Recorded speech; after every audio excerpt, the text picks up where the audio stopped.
What is up, guys? Forrest here, and today we're going to be discussing my very first Android application.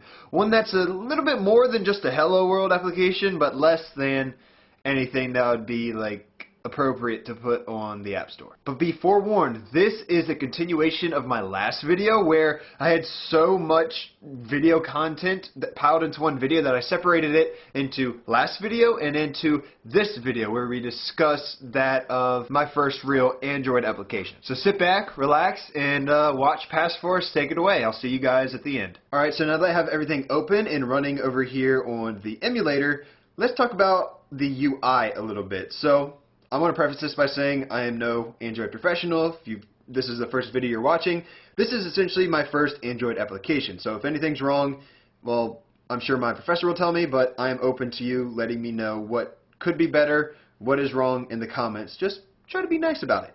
So over here we have our boilerplate code. This is what was included upon creation of this Android project. And then I added in the relative layout in order to get everything aligned properly. That is my list view. You can see where that is using this box over here. The edit text, same goes for that, and then the button.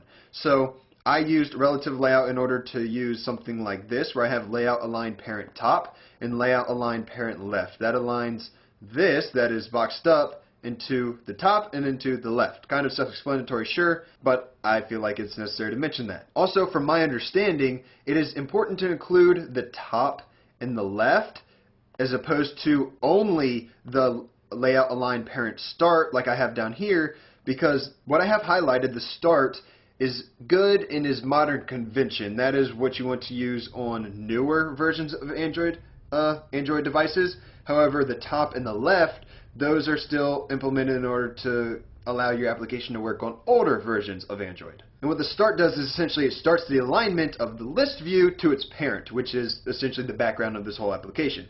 That's why it is up at the start.